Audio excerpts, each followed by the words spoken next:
Timnas Indonesia harus angkat koper dari ajang Piala Asia 2023 setelah dikalahkan Timnas Australia di babak 16 besar dengan skor 4-0 pada tanggal 28 Januari tahun 2024. Laga yang digelar di Jassim bin Hamad Stadium itu sebenarnya berjalan sengit bagi kedua tim hingga akhir pertandingan. Namun pengalaman berbicara di laga tersebut. Timnas Australia mampu memaksimalkan peluang hingga sukses menyarangkan 4 gol ke gawang tim Garuda. Walau harus tersingkir di babak 16 besar, Timnas Indonesia berhasil mencatatkan sejumlah prestasi baru di ajang kompetisi Asia kali ini. Seperti apa ulasan lengkapnya? Simak dalam tayangan berikut.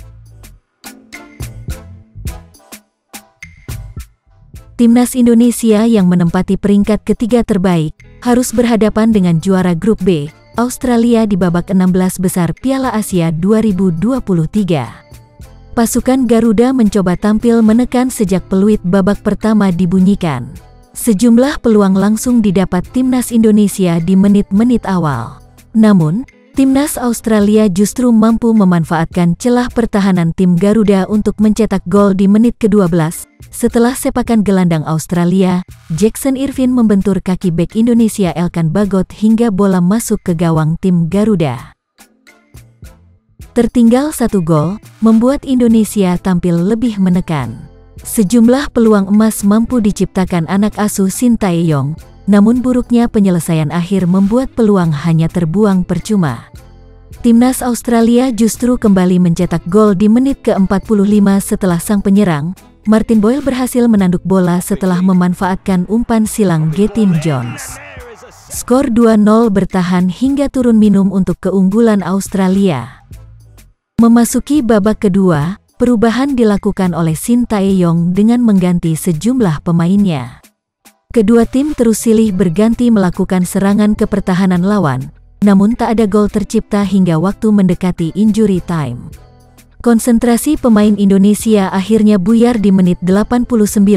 Setelah pemain pengganti Australia, Craig Goodwin sukses mencetak gol ketiga setelah memanfaatkan bola muntah hasil sundulan Jackson Irvine.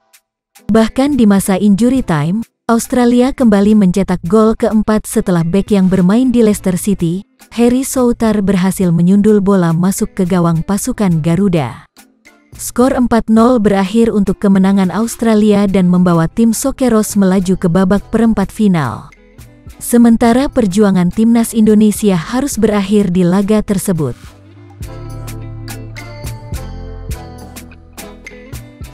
Meskipun Indonesia harus gagal melangkah ke babak perempat final Piala Asia 2023, Sintayong tetap mengapresiasi penampilan anak asuhnya. Pelatih asal Korsel itu menjelaskan bahwa strategi menyerang yang diterapkan timnya sejak awal laga bertujuan untuk mencetak gol lebih dulu. Sayangnya, upaya tersebut tampaknya mampu diantisipasi oleh Timnas Australia. Saya pikir sepak bola adalah untuk menang.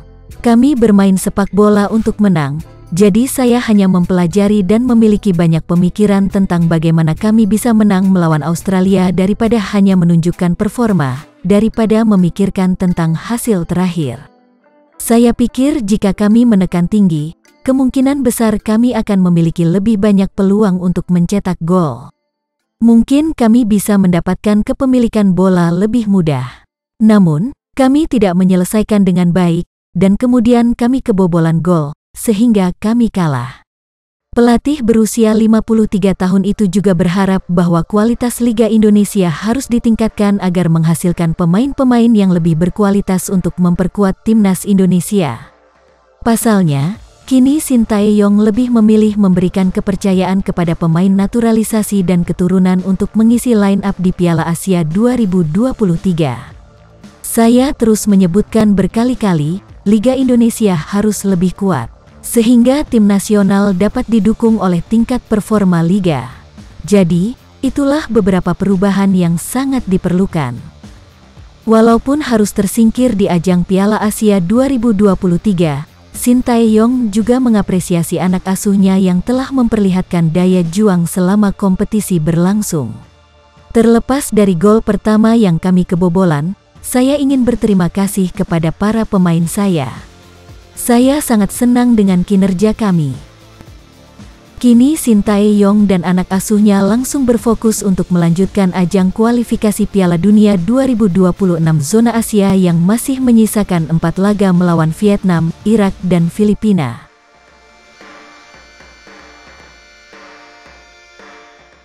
Melenggangnya pasukan Garuda ke babak 16 besar Piala Asia 2023 tampaknya menjadi prestasi terbaik untuk pencapaian timnas Indonesia saat berlaga di kompetisi Asia. Pasalnya, Indonesia selalu gagal lolos ke fase knockout di 4 edisi Piala Asia sebelumnya, yakni di tahun 1996, 2000, 2004, dan 2007. Baru di ajang Piala Asia 2023, Asnawi Mangkualam dan kolega berhasil mencatatkan prestasi baru dengan melaju hingga ke babak 16 besar untuk pertama kalinya.